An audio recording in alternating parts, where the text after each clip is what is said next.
China hosted a massive military parade to mark the end of World War II. Zelensky is making demands of the CCP, and Putin and Xi are taking villainy to a whole nother level. And more on this week's China News Headlines. Welcome to China Uncensored, I'm Chris Chappell. This episode is sponsored by Surfshark. Whenever you go online, you really should be using a VPN like Surfshark to cover your tracks and protect your identity. I'll tell you more in a bit. On Wednesday, China celebrated the 80th anniversary of the end of the World Anti-Fascist War, or as we call it, World War II. The Chinese Communist Party honored this event in the best way possible by realizing they've become just like the authoritarians the world battled and vowing to let democracy reign. I'm just kidding. They honored the occasion with a grand military parade to showcase their power, including new military equipment, such as various unmanned vehicles and nuclear weapons. That ain't just the heat wave making you sweat. And can I just say, I think the rumors that Xi has been purged or is dead may not have been accurate. All this to celebrate the CCP's glorious victory over the Japanese during World War II. There's just one teensy tiny problem. The CCP didn't defeat the Japanese in World War II. The Chinese nationalists did, with a healthy helping of help from the United States. Don't you hate it when you do all the work on a project and somebody else takes all the credit? Even President Trump weighed in on the farce, saying, "The big question to be answered is whether or not President Xi of China will mention the massive amount of support and blood that the United States of America gave to China." Concluding with, "Please give my warmest regards to Vladimir Putin and Kim Jong-un as you conspire against the United States of America." Wow! Could you imagine Biden saying that? Or even better, Blinken's reaction if he had. So who attended these lavish festivities? Well, the guests of honor were none other than Russian leader Vladimir Putin and North Korean leader Kim Jong-un. Because the best way to commemorate the end of the Second World War is by gathering everyone who wants to start the Third. Oh, and for good measure, former Australian Labour Premier Dan Andrews was also there, standing just a yard back from Kim Jong-un. I'd say someone needs to be investigated. But the quote-unquote wonderful people of China were not actually getting much out of the celebrations because although the parade was meant to commemorate the Chinese people's resistance against Japanese aggression, it was closed off to the Chinese people. Perhaps out of fear that they'd resist against a different kind of aggression. Speaking of, can I just say how nice it is to see tanks going through Beijing and no student protesters getting crushed or shot? But as the people of China enjoyed the festivities from outside the parade, inside something insidious was happening. Xi and Putin were overheard talking about organ transplants and immortality. What's that saying? The bad ones always live longest? It looks like these two want to make that a reality.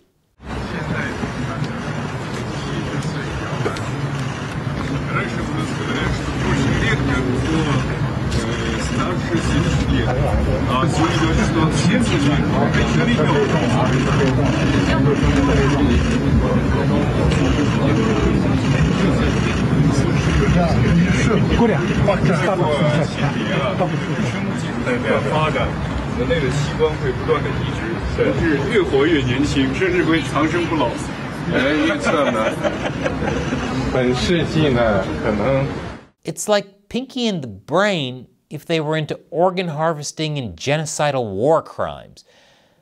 Honestly, I'd watch that gritty reboot. Meanwhile, according to a report in Kyodo News, Japan asked other countries to avoid WWII anniversary events in China, using its embassies abroad to convey that China's commemorative events have anti-Japanese overtones and that the participation of leaders should be carefully considered. I don't think Australia got the memo. Now this request is understandable since the Chinese Communist Party has been fomenting anti-Japanese sentiment in the country, and there have been attacks on Japanese citizens in China with some tragic fatalities. But hey, Imperial Japan did horrible things to the Chinese during World War II, so clearly anything the CCP does today is justified. And after the break, if China takes all this military might and invades Taiwan, the Philippines are getting pulled in. Welcome back. Here's something we've never seen the CCP do before. China is protesting the Taiwanese foreign minister's visit to the Philippines. The foreign minister was reportedly there for reasons unrelated to his political office, along with a high-level delegation of investors and business executives in important areas like semiconductors. China's Foreign Affairs Ministry said that by allowing Lin to visit, the Philippines has provided a platform for Taiwan independent separatists to engage in anti-China activities, aka existing. You know you're on the wrong side of a debate when your argument falls apart when the other side shows up and says hi. China also accused the Philippines of violating its own policies. Technically, the Philippines doesn't recognize Taiwanese independence, but it has been tightening relations with the island, especially since the CCP just loves to bully the both of them. Nothing brings people together like bonding over having the same crazy neighbor. The CCP has warned that the Philippines is crossing China's red lines and will pay a price. If they don't get in line, China might just have to crash 3 of their own boats into each other. Speaking of which, the Philippine military is opening a new base in the Luzon Strait, right near Taiwan. This is a very strategic waterway, and the Philippines says the new base will help boost its defense and surveillance operations. Because of U.S. military bases in the Philippines, should China invade Taiwan, the Philippines would become a target.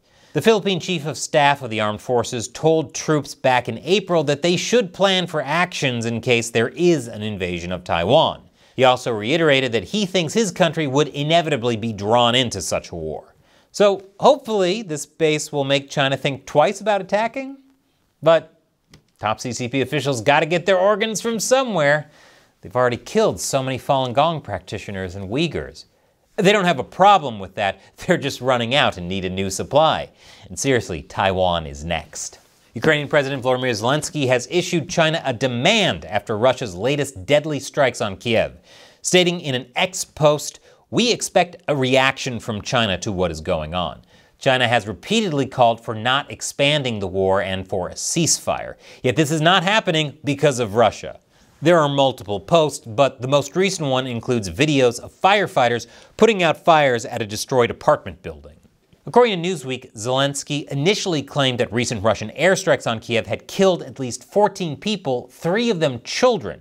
But the most recent post states that at least 8 people were killed, including 1 child. China did respond, with Foreign Ministry spokesman Guo Jiankun saying, "We call on all parties concerned to abide by the 3 principles of no spillover from the battlefield, no escalation of hostilities, and no fanning the flames," which I don't think is quite the reaction Zelensky was looking for, but honestly what he was looking for is wishful thinking at best. And unsurprisingly, China has rejected joining Trump-proposed denuclearization talks with the US and Russia. Not long ago, Trump said, "I think denuclearization is a big aim, but Russia's willing to do it, and I think China is going to be willing to do it too." There's a lot of wishful thinking today, I see. A spokesperson with China's Foreign Ministry said that it was neither reasonable nor realistic to expect Beijing to participate in these discussions. You know, this might be the first time I can think of that the Chinese Communist Party has been unwilling to engage in meaningless, unproductive talks.